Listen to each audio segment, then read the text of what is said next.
Добре дојдовте во нов Аслон. Во последниве 2,5-3 месеци имаме една негативна информација која се провејува низ јавноста, а тоа е ја би рекол криминогената, но неправедната работа на Централот за социјални работи, каде што на еден друг трет начин извираат негативни информации.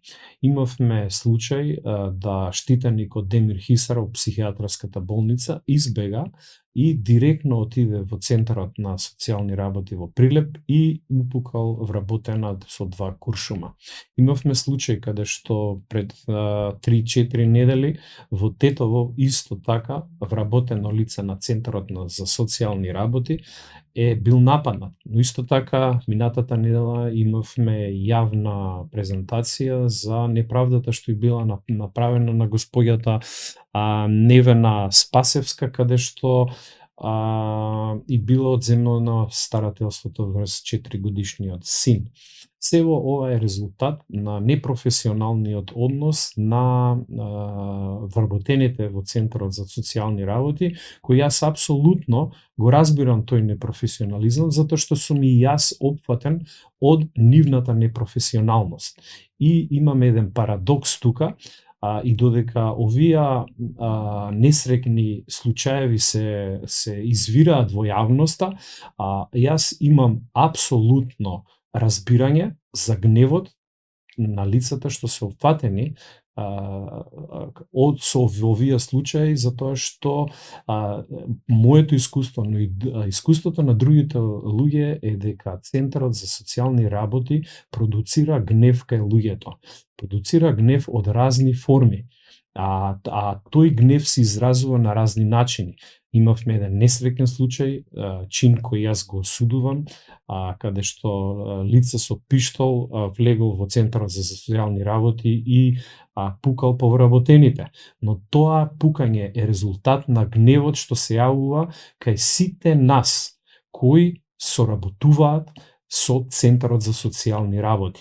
Пак да подсетам, не оправдувам насилство, но имам разбирање за гневот, затоа што гнев се јавува од разни причини. Денеска имаме гостин, мој драг пријател Иван Панговски. Здраво, Иван. Здраво, Сашо. Ја да ти се заблагодарам што конечно после месец дена разговори најде време да дојдеш. Да, чест ми е што гостувам во емисијава, еве, тука сум, ќе разговараме околу проблемот. Апсолутно, да, затоа што Иван исто така ти исто така имаш соработка со Центарот за да, корисник на услугите на Центарот за социјална работа. Баш како и јас што сум корисник. Кажи ми какво е твоето искуство со Центарот, прво да кажеш, кој е општото твое импресии од услугите што ги добиваш од Центарот? Да започнам, значи, со самиот контакт со Центарот, јас и предходно имав слушано какви проблеми се јавуваат, поготово во однос на бракоразводни постапки, во однос на доделување деца, старателство, значи потоа, различни постапки со ограничување на родителски права и слично, но тој свет на некој начин не ми беше порано толку познат, додека јас не дојдов на некој начин на ред и јас да го искусам сето тоа.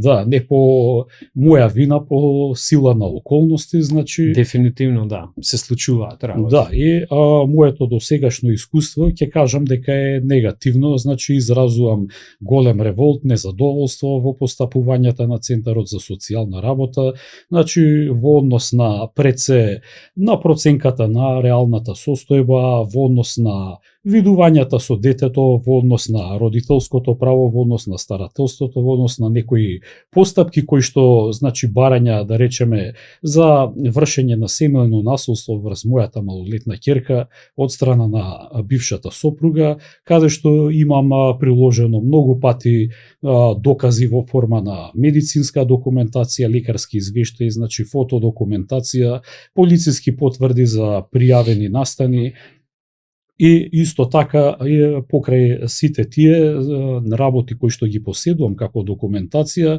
секогаш сите тие настани биле уредно пријавувани и по протокол, значи МВР ги известувало Центарот за социјална работа да постапуваат. И во сите тие досегашни постапки, значи три се активни и веќе четврта постапка, значи каде што е евидентирано насилство физичко и психичко исто така врз мојата малолетна ќерка, значи во сите тие решенија Центарот за социјална работа дава негативен одговор, односно ги одбива сите тие барања.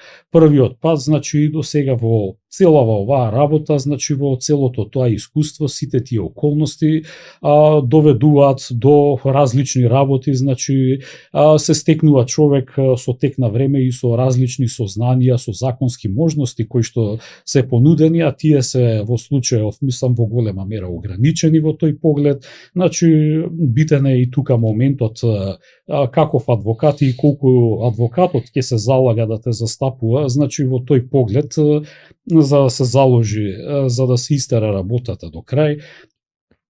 Значи јас го искусив на самиот почеток, првично ќе кажам, па ќе се префрлам на моментот со насилството. Значи злоупотребата и пред да се случи разводот, во текот на бракоразводната постапка, значи како и многу други родители, каде што ми беше оневозможено родителското право, односно видувањето на моето малолетно дете од страна на бившата сопруга. Видувањата беа првично регулирани со спогодба. Значи имаше неколку пати за кои што настани со спогодба ги имав пријавено во полициска станица, но сето тоа завршува само со поплака и после извесно време, значи и веќе кога се случи разводот, за да не и бев на таа основа, значи лажно пријавуван од страна на бившата сопруга, иако уредно секогаш. Каде беше лажно пријавуван, во милиција или во Центарот за социјално? Во милиција, значи бев лажно, мислам поплаки се тоа, но сепак се на некој начин стресови и губење време. Апсолутно, да. Значи додека и нема никакво правно дејство, поготово во однос на спогодба кога се поднесува, и затоа барав веќе кога се случи разводот во целиот тој период, значи веднаш потоа побарав да се донесе решение. Значи да се преточи сето тоа истата форма како што е наведена во однос на видувањата, во однос на спогодбата, да биде сето тоа преточено во решение. Значи само да појаснам за гледачите да биде јасно, значи вие не можевте да се спогодите кога да имате видување, да го имате видување на твојата ќерка. И заради тоа што не можевте да се спогодите, побара помош од Центарот, кој носи решение, кое тоа решение е правосилно и треба и двата родитела да го почитуваат. Да, дали тоа решение отсликуваше твојата заложба за да ја гледаш твојата ќерка, или исто тоа продуцира оттугивање на твојата ќерка од тебе? Па, генерално, јас го добив она што го нарекуваат сите, што во суштина не е добро, но најдоброто можно решение, а тоа е, значи, секој втор викенд и секој наизменичен ден во неделата после викендот. Значи, тоа се вкупно не цели 6 дена. Значи, колку часа се тоа, ако помножиме, не се ни цели 6 дена. Значи, за слушателите, значи, нормата сега, кога двајца родители ќе се разведат, е да се даде решение каде што 6 дена во неделата родителот кој не е старател ќе ги гледа децата. Да, толку тој што не е старател или најчесто тоа се татковците. Да, има и мајки, значи мора да се нагласи тој факт, но во 95-6% од случаите се татковците тие кои што не се старатели, барем во Македонија тоа е случај. Значи и во соседните балкански земји, но според одредени статистики до кои што сум дошол до информации, значи пак е некако подобар процентот, иако секако татковците се повторно оштетени, да речеме во една Србија можеби 82-3% од старателствата ги добиваат мајките, остатокот кај татковците. Да. Исто така и мене би беше кажано, тоа е некој стандард и они безпоштедно играат на таа карта и во поголемиот дел од решенијата што ги доделуваат, ги преферираат тие односи. 6 дена во неделата, кој е многу краток период, кој допринесува до одукјување на децата од едниот родител и прекинување на таа цврста родителска врска која можеби сме имале со децата пред како резултат на одлуката што Центарот за социјални работи ја носи. Продолжи како од кога го доби решението?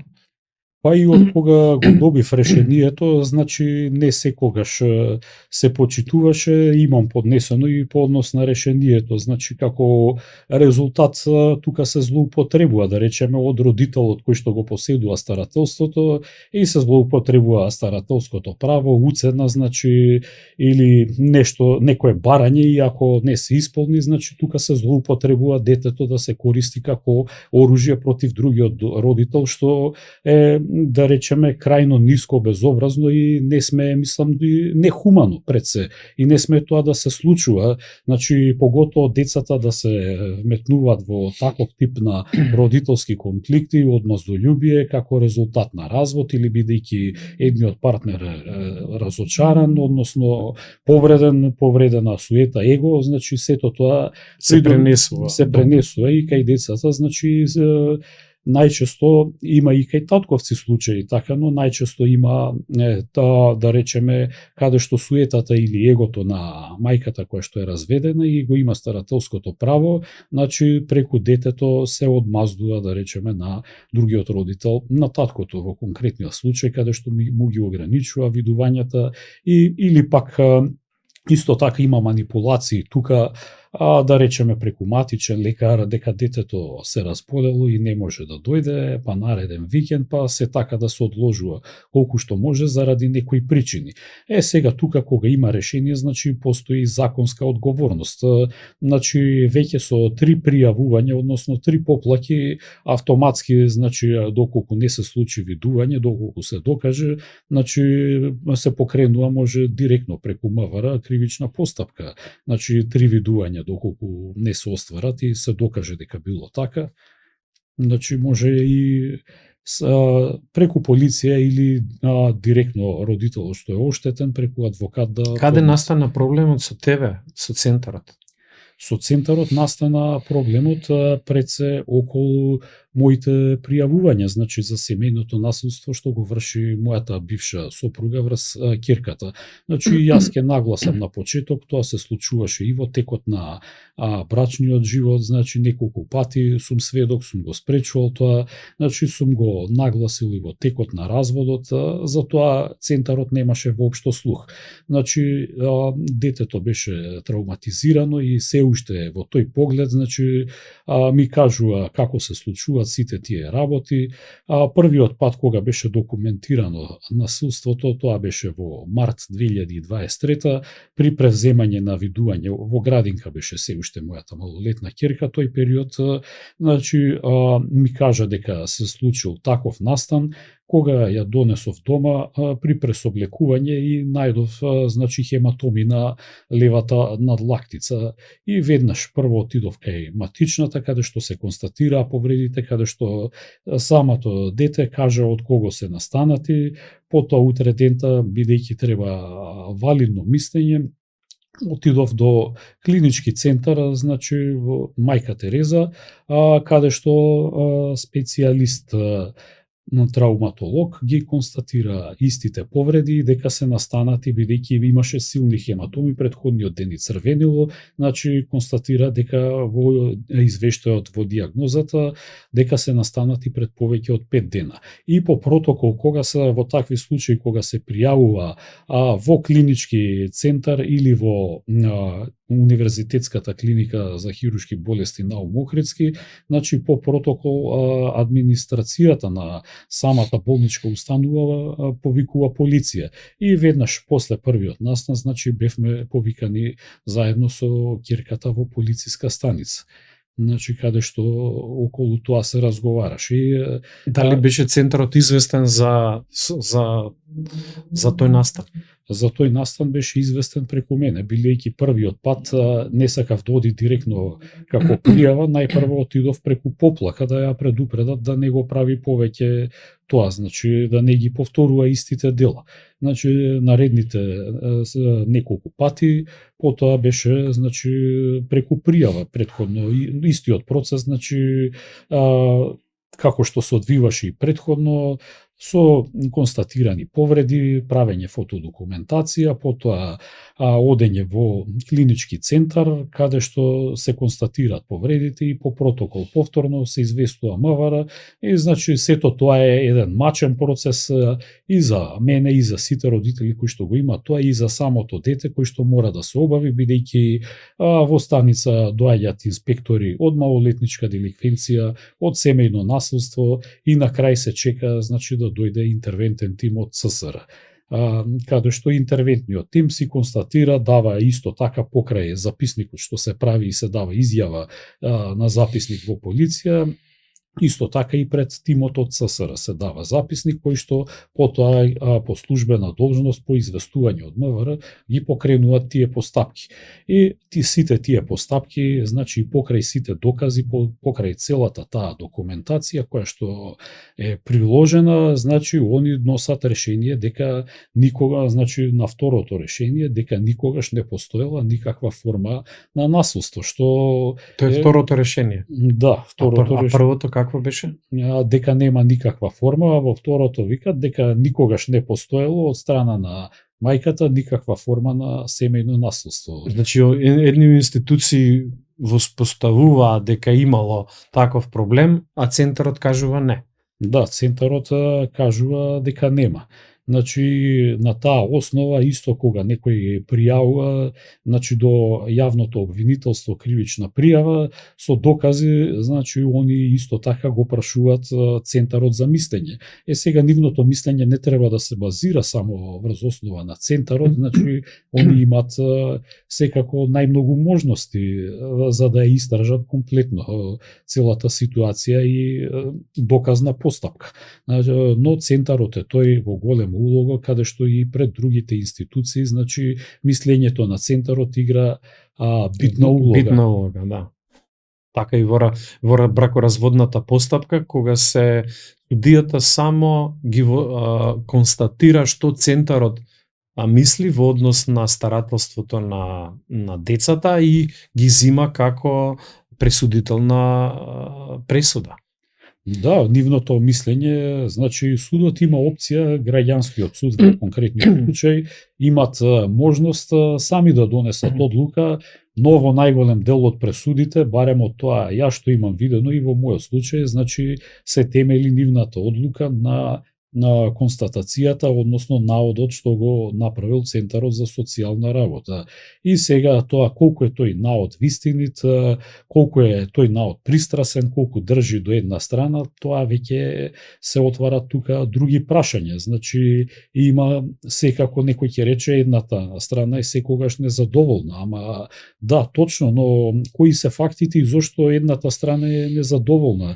Треба секогаш да се види дали има некои докази, дали има некоја друга фактичка состојба која што не е утврдена, дали како резултат на непрофесионализам или намерно се испуштени некои факти кои што се видливи, а кои што се игнорираат, да речеме, и тоа се случува во голем број случаи.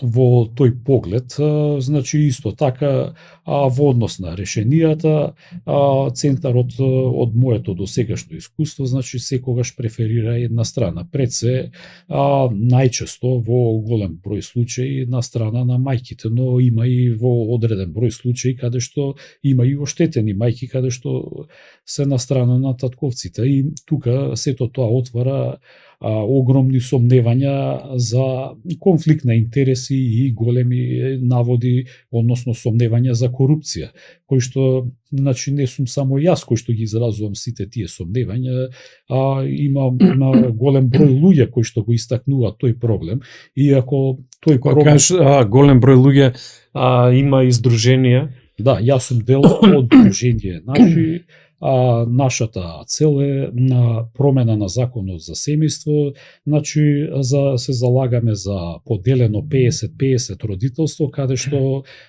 подеднакво и двајцата родители ќе ги имаат сите права, освен во случаи кога значи има некоја сериозна индиција дека едниот родител одстапува од неговата родителска улога, односно од неговата функција како родител, заради одредено однесување или постапки, како што и во мојот случај, што сакам да го истакнам, инаку во суштина треба при секој развод, и тоа е нашата заложба, во старт да биде значи поделено родителство. Старателство, тој збор не звучи баш најпријатно, бидејќи тоа веќе некогаш и на некој начин се оддалечува од поимот на самото родителство, но еве да кажеме 50-50 старателство, каде што приближно не би можело тоа да се мери точно во сатница, дали би било детето толку до толку кај едниот родител и сега до минута после. Да, тоа придонесува до отугивање на децата од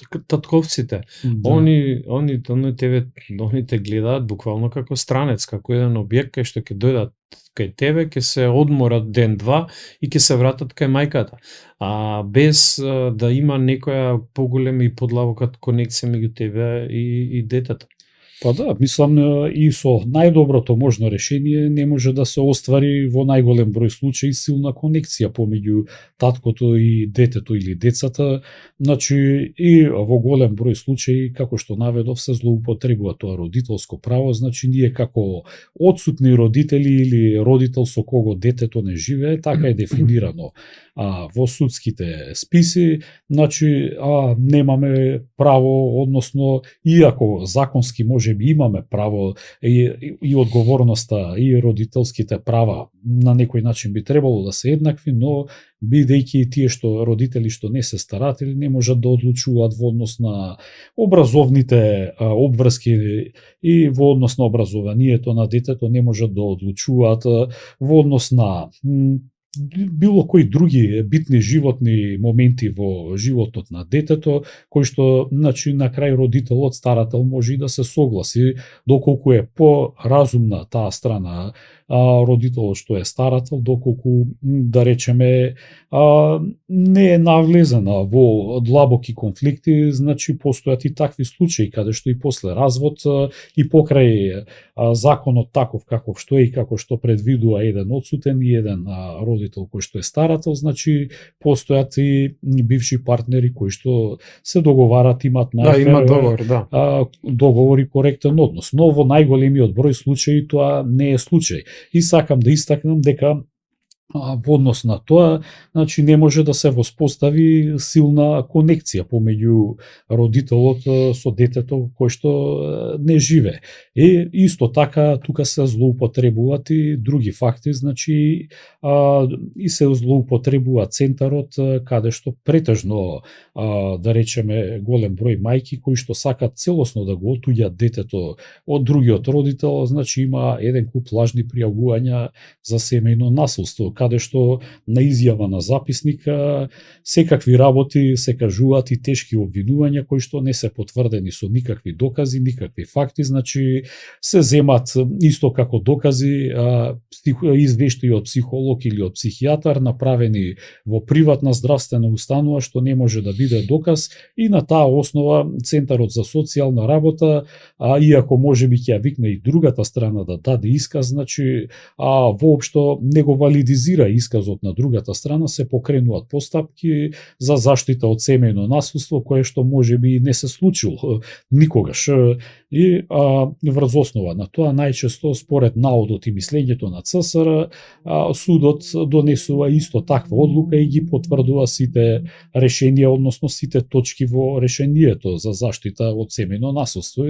И на таа страна каде што треба или на некој начин одлучиле, наумиле да биде оштетена во соработка со родителот кој што е старател, значи се ограничува видувањето на детето, се става видување под надзор во Центарот за социјална работа, значи тоа се буквално трагични настани, каде што имаме случаи во нашето здружение, каде што еден татко патува од друг град за да го види своето дете и го гледа 2-3 сата, да речеме, во 2 недели. Не знам точно како беше, или 3 сати неделно, што е сосема малку, значи 12 сати, значи тоа не е ни пола ден, да речеме, и не може да се оствари никаква врска, ниту комуникација, и сето тоа под надзор, а без никаква реална основа, само врз основа на одредена изјава со која се наштетува. И проблемот е што тука, бидејќи на тој начин функционира, значи Центарот за социјална работа си зема за право да врши улога, да биде арбитрерна, значи да пресудува на кои докази се валидни, кои докази не се валидни, и врз основа на тие докази, значи да носи своји одлуки.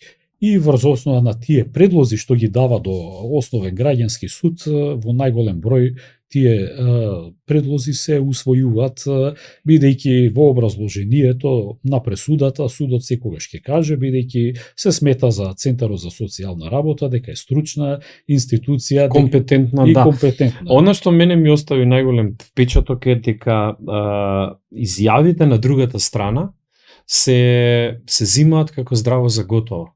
И ако другата страна има малициозни интенции да наштети на бившиот сопруг и се дадат лажни изјави, Центарот ги зема здраво за готово, не ги потврдува, ни ги зема како основа за донесување на одредени решенија, кои подоцна се рефлектираат негативно во однос на видувањата со децата. Дали имаше таков и ти такви некои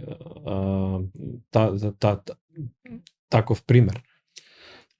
Личен пример во тој поглед, можеби не сум го осетил во таа мера, но сум сведок на луѓе што ги познам, на мои познаници и други членови во здруженијето.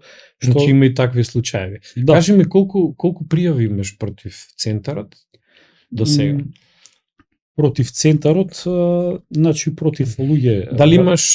Дали имаш судски постапки или управни постапки? Имам управна постапка, една бидејќи по вториот пат кога пријавив насилство, значи Центарот ја го одби барањето за заштита од семејно насилство на малолетно дете, дадов на време на жалба преку мојот адвокат, каде што после известно време, бидејќи Министерството тогаш беше за труд и социјална политика, сега за социјална политика, демографија и млади, значи тогаш во законскиот рок, најверојатно од кога ја примило жалбата, одлучи негативно, значи со нецели 2 страни одлука, каде што таксативно само се наброени, значи чекорите кои што и мерките кои што ги преземал Центарот, кој еден вид препис дури поштуро од првостепената одлука. Да речеме, и каде што со ништо не објаснува зошто ги побива тие наводи, значи со ништо не беше дадено нити наводот, нити мислењето по која основа они сето тоа го побиваат. И како резултат на тоа покренав управна постапка, значи тужба до управен суд, која што е тековна, бидејќи се одржа рочиште 10 месеци после поднесувањето на тужбата, исто така од страна на Министерството, но тоа предпоставувам дека има стандардна практика, се дава краток одговор, да име остануваме на одлуката и не објаснува како, зошто.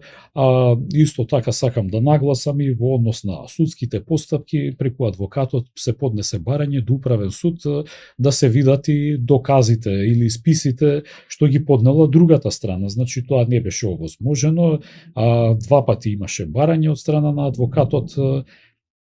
Потоа тука би истакнал исто доста нерегуларности, мислам на сите ни е познато во однос на рейтингот на правосудството во нашата држава, како се поставува, па како и другите судови, па не е ништо различен во тој поглед, мислам, ниту управен суд. Мислев, имав поинакво мислење едно време, но сега гледам дека сосема на сличен начин функционира и сето тоа. Значи, пред почетокот на рочиштето, кога се одржа, значи имав прилика да видам и мојот адвокат беше сведок дека бившата сопруга разговара и тоа без да се биде прикриено, отворено со службеници вработени во самиот суд. Значи на тоа сум сведок и дури мислам дека разговараше и со записничарката што беше на рочиштето од албанска националност.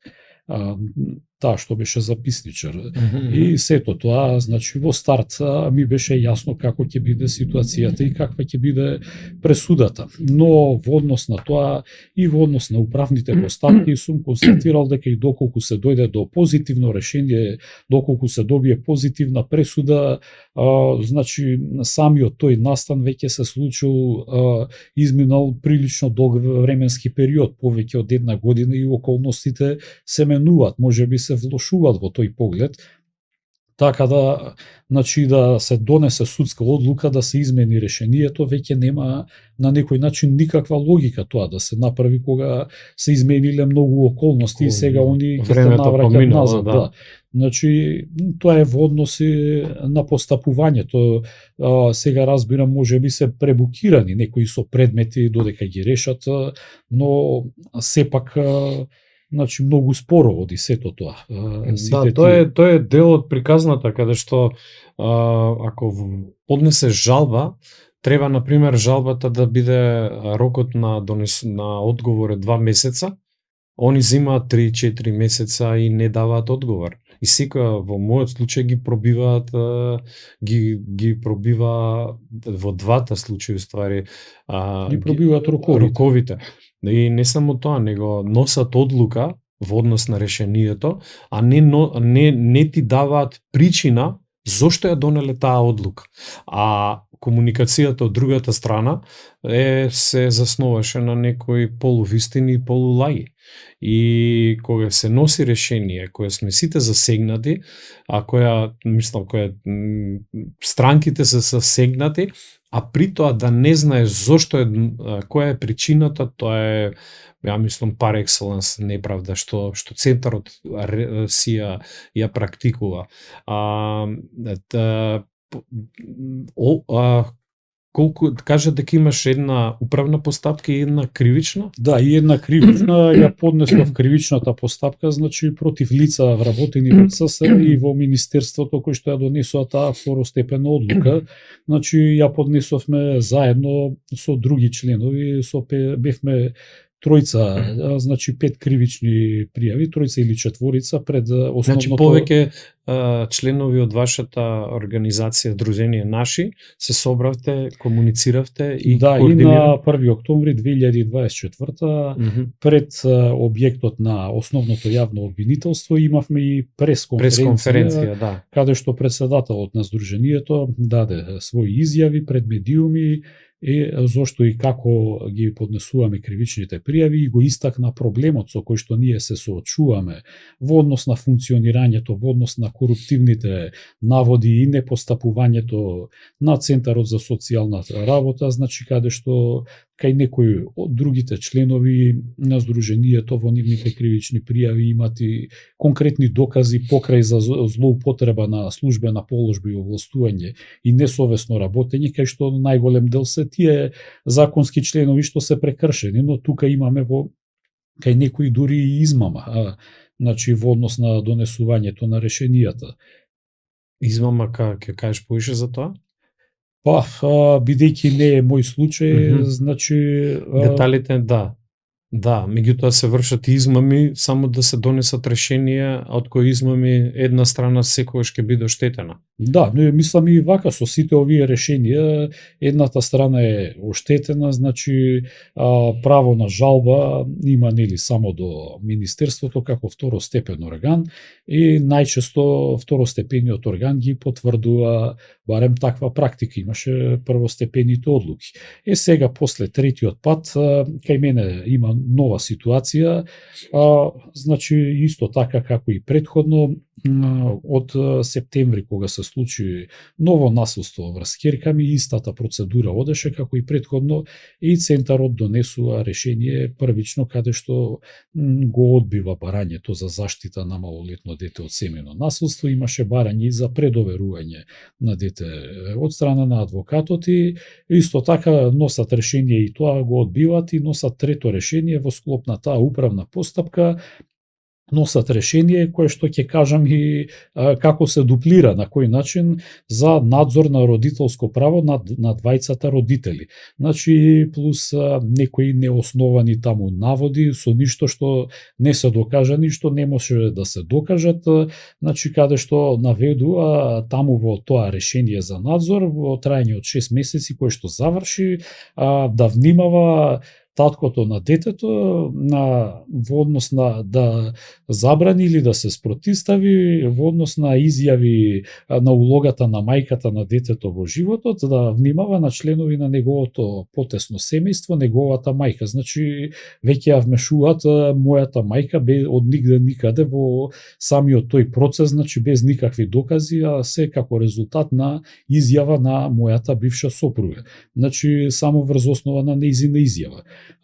Исто така ќе кажам, еве и елумно јавно ќе обзнанам, бидејќи сметам дека има тука доста коруптивни наводи, значи како што популарно кажуваат, нели, конфликт на интереси, врски во тој поглед, како резултат на тоа имам информација која што ми ја потврди и мојата ќерка за една вработена во Центарот на социјална работа, што беше психолог и сега не е веќе вработена, значи во многу случаи ги има оштетено, во мојот случај таа не е директно инволвирана, туку индиректно, значи она на некој начин постапуваше по сите тие случаи и можеби беше еден вид комуникација за добивање решенија за семејно насилство или за доделување старателство кај одреден родител. Таа вработена во центарот во слободно време, значи на некој начин им дали има салон или прави надоградува ногти. Значи нема да наведам на името како е псевдонимот на дотичната вработена од центарот, но знам еднаш ќерка ми привидување ми кажа беше кај нас на гости, една вика тетка да ги прави ноктите на мама, вика и беше именјачка, имаше исто име како неа. Бидејќи беше именјачка, која ми го кажа тоа, јас и ги поврзав коцките и ги го покажа Facebook профилот, сликата на мојата ќерка, викам дали е оваа таа тетка, вика да, таа е, вика дури во истата кошула е облечена. Значи и вика разговара околу тебе, вика околу старателство, вика околу сите многу работи разговара во врска со тебе, не знаеше што конкретно да ми каже и тоа се случило пред повеќе од една година. Значи, сето тоа го дознав, значи, но само по такви наводи не може да се покрене конкретна постапка. Значи, тука може би на некој начин да се смета како допрен глас. Значи, и во многу други случаи има наводи за дотичната личност дека ги оштетила голем број родители со низините решенија, каде што учествува, каде што е дел од тимот, а и каде што не е дел од тимот, значи таа е на некој начин играч врска кај која што можеби се рефундираат средства за да постапува на една или друга страна. А се на штета на твоето видување со детето, а во функција на да оттуѓа твојата ќерка од тебе. Тоа е дел. Кажи ми, кај ги гледаш ти, спомна дека Сдруженијето Наши се залага за заедничко старателство врз децата и тоа да биде како норма, а не досегашната норма кај што се дава старателство, тоест родителство на едниот родител, а другиот повремено ги гледа и во нашите случаи да е отприлика 6 дена во месецот, тоа е апсолутно минимален дел. Тоа се нормализира кај детето таквото чувство на отугеност од нас татковците. Кај го гледаш ти решението? Решението, како што и претходно напоменам, го гледам во промена на законот за семејство. Значи, и со самата промена на законот за семејство во голема мера би се намалиле, ако не се анулират комплетно, сите овие процеси на лажна основа за заштита од семејно насилство за да се скратат видување на децата, значи исто така во однос на добивање старателство и тие меѓусебни битки родителски, кој ќе го освои старателството, кој е подобен, кој е неподобен родител, значи со сила на некој начин се продуцира тука конфликти со самиот овој закон. Овој закон исто така е релативно стар, значи датира уште од времето на бивша Југославија и истиот тој закон е потврден на некој начин и во 92 година, само што на место СФРЈ пишува Република Македонија, истите членови се, значи ништо не е променето во тој поглед и можеби за 70 и некоја година кога бил донесен тој закон, обемот и процентот на разводи не бил во толкав број. Во тоа време, да речеме, значи друг начин на живот, било друг стил и можеби на поинаков начин се сваќало сето тоа и нашите, да речам, предци или нашите родители на поинаков начин го гледале сето тоа.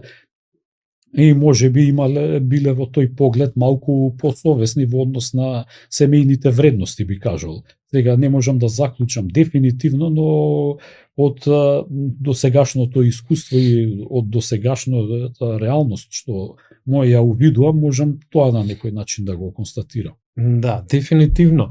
Само за нашите гледачи, отприлика ја гледав кога со вашиот председател Сашо и имав емисијата, отприлика 1000-1400 бракоразводни парници се донесуваат во Македонија. Тоа значи дека за 10 години отприлика 20 до 25.000 луѓе се веќе инволвирани и веќе разведени. И таа не, значи оваа бројка на луѓе кои се засегнати од работата на Центарот за социјални работи е голема. Тоа е прва. Второ, има неминовна потреба за да се промени досегашниот закон за семејство и брак. И јас да ти се заблагодарам што беше гостин на овој прекрасен подкаст, одличен разговор, многу добро и сликовито ги прикажа кои се предизвиците со кои ти се соочуваш со Центарот за социјална работа, но и слушнавме како Сдруженијето Наши се обидува да направи промена со тоа што е поднесен нов закон за семејство и брак, каде што се надевам дека еден ден ќе има двојно старателство врз децата и ние татковците кои највеќе од преку 90% случаеви сме засегнати и малку добиваме време да посветиме со своите деца, да бидеме помалку обесправени со тоа што ние гледаме своите деца.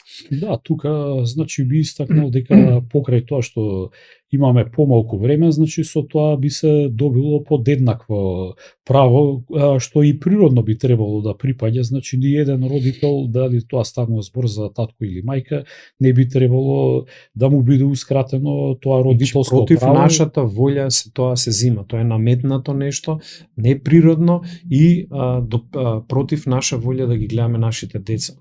Да, на некој начин и можеби тука се должи на некој да ги кажам така можеби застарени, можеби примитивни сваќања кај народот, дека, например, доколку се случи развод, дека таткото веќе готово ја отпишува таа фамилија и сега треба да си бара и така и некои се уште размислуваат ново семејство, да формира ново семејство со други деца и само да плаќа издршка на претходното семејство за децата и готово, со тоа завршува неговата улога. Значи се уште има такви личности кои што на тој начин размислуваат, што е поразително. Поразително и жалосно кон децата, затоа што недостатокот на таткото ќе се јави во развојот на детето на еден друг или трет начин. И тоа е поразително за цело општество, какви деца се развиваат како резултат на погрешните политики на Центарот за социјална работа. Ја те да се благодарам уште еднаш што беше наш гостин. Се надевам дека ќе ни дадеш апдейт кога ќе добиеш повеќе информации од кривичната пријава што имаш против Центарот. Да, сакам да истакнам само и ова, да доискажам во однос на тоа дека во однос на последното барање, дали го назначив тоа, дали го истакнав, не знам, дека од страна на Министерството за социјална политика ми е прифатена жалбата и сега се очекува Центарот да постапува. Но во разговор со водителот на случајот, односно таа што го води социјалниот работник, значи од тоа што можев да заклучам, има наводи дека повторно на ист начин ќе го одбиват барањето. Може би грешам, но како што до сега се одвива целата ситуација, гледам дека оди во таа насока и дека ќе требаат повторно жалби и понатаму. Значи, сето тоа на некој начин е еден зачаран круг, како што цело време се повторуваат истите постапки и тоа и онака како што е стресна целава ситуација, значи дополнително доведува до гнев, до стрес, до анксиозност, депресија, мислам, кај повеќето од родителите. И се има манифестација. Не секој може да го менаџира гневот, и ако е психички полабава личноста, се случуваат обид за убиства. Тоа е резултат од непрофесионалната и тоа е резултат од плодовите од работата на Центарот за социјална работа и застарените закони што ги имаме. И тука сме да збориме за сето тоа. Благодарам уште еднаш.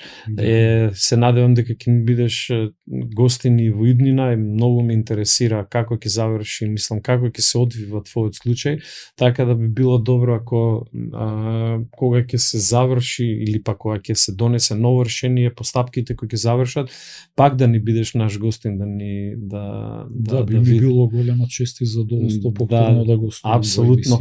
А иначе поддршка за за нашите напори да се смени законот. Секогаш ќе имате мојата поддршка од организацијата и се надевам дека ќе се донесе едно вистинско решение за да се промени и да се прифатат вашите предлози, за да имаме заедничко старателство кој што нашите деца дефинитивно ќе имаат најголем бенефит. Да, за подобра иднина за нашите деца и пред се за подобро психофизичко здравје, на некој начин со донесување на нова законска одредба во тој поглед. Дефинитивно. И на вас ви благодарам што не следевте во овој интересен разговор. Центарот за социјални работи, тоа е изворот на гневот, каде што многу разведени родители не се задоволни. Се надевам дека напорите на Сдруженијето Наши ќе доприносат до една посветла иднина и по-благопријатна иднина не само на родителите, него и на децата кои растат во вакви услови. Благодарам и ви пожелувам се најдобро.